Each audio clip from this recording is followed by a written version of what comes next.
Salut! Sunt Andreea Pruneanu și începe o nouă lecție din cadrul cursului Manicură French.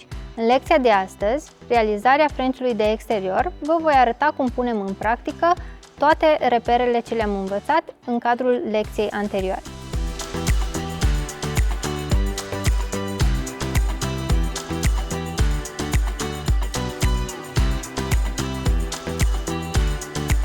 Vom începe cu pregătirea unghiei naturale, după care vom trece la aplicarea produsului. Primul pas pe care îl voi face este să dau formă unghiei. Voi merge pe pătrat.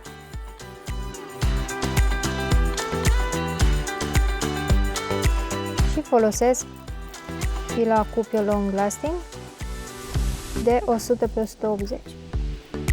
Următorul pas va fi să iau luciul unghiei naturale, îndepărtez praful și trec mai departe la stilizarea cuticulei. Cu un băț de trandafir vin și împing cuticula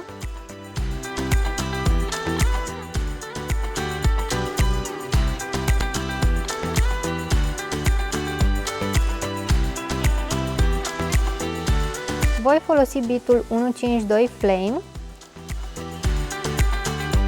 la un număr de rotații de 12.000 cu freza setată pe forward și lucrez din partea dreaptă către partea stângă.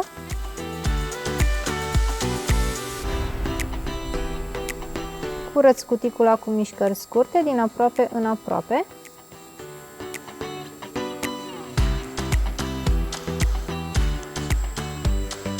De asemenea, curăț și faldul.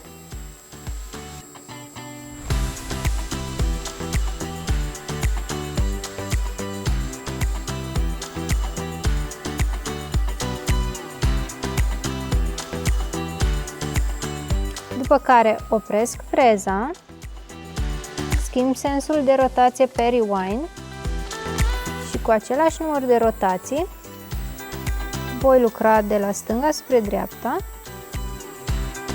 la fel, din aproape în aproape, curăț și faldul.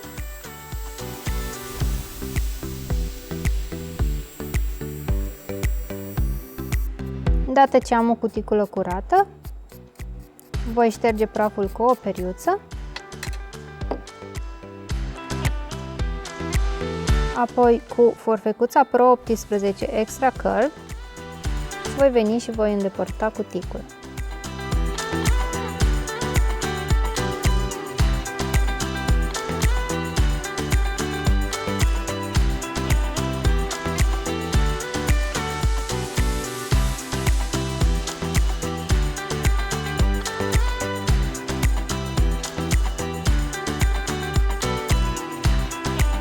Mai departe voi trece la aplicarea soluțiilor de pregătire. Voi începe cu Nail Fresh, care este un dehidrator.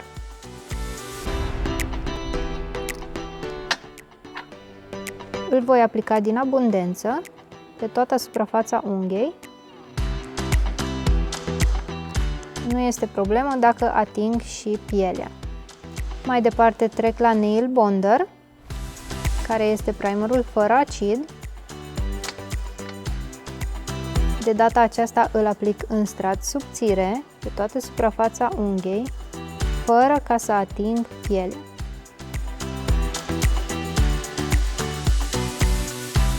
Las să se usuce un minut la aer și trec mai departe.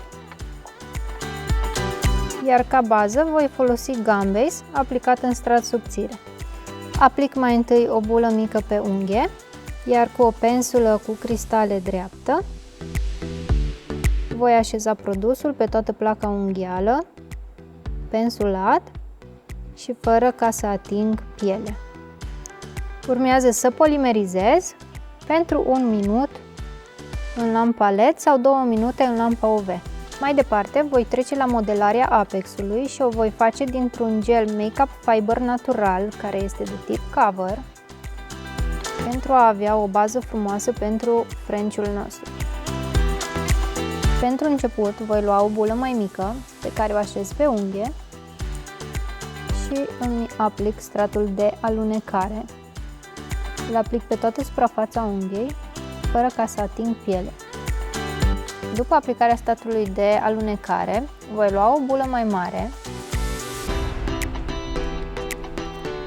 pe care o așez pe unghie și voi modela apexul.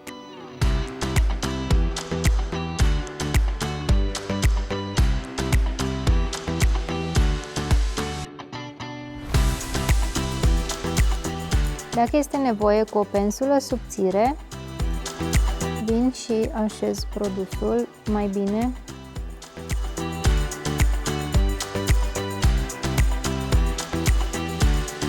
După care întorc degetul, las gravitația să își facă treaba și dacă este nevoie, trag și eu cu pensula subțire de produs și îl așez acolo unde am nevoie. Verific blicul și polimerizez pentru 1 minut în lampa LED sau 2 minute într-o lampă UV.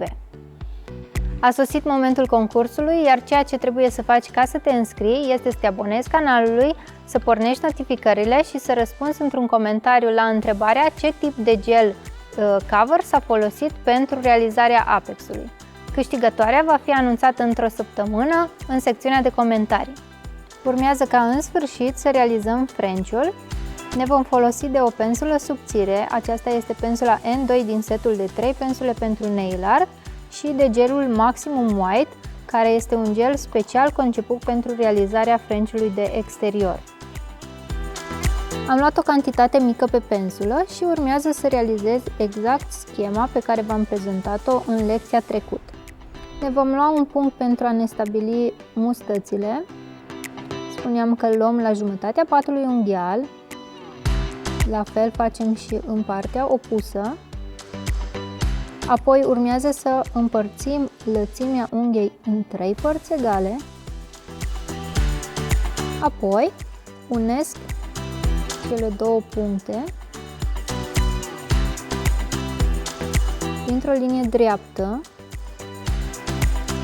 Putem umple acest triunghi acum sau o putem face ulterior.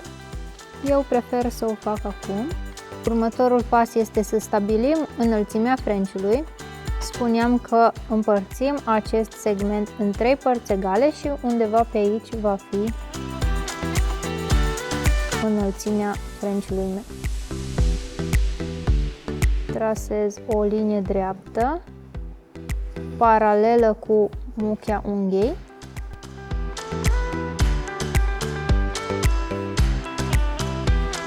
Iau mai mult produs și umplu.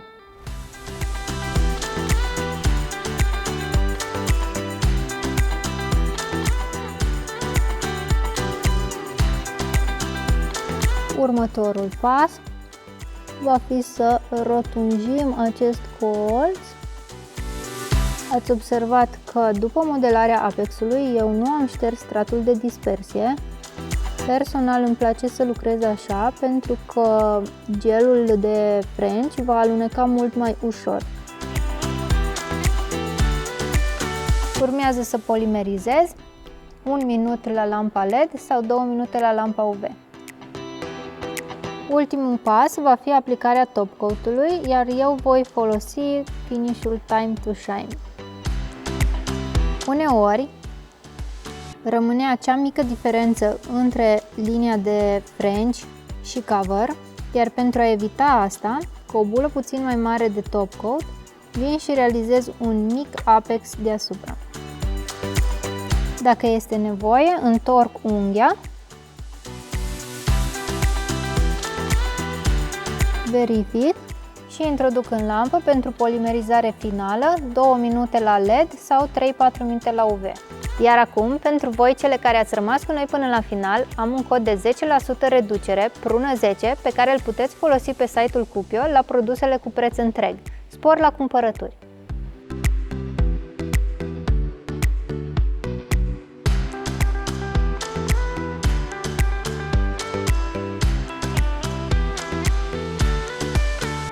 Aceasta a fost a doua lecție din cadrul cursului Manicură French. Scrie-ne în comentarii cum ți s-a părut și dacă ți-a plăcut, nu uita să ne dai un like și un share.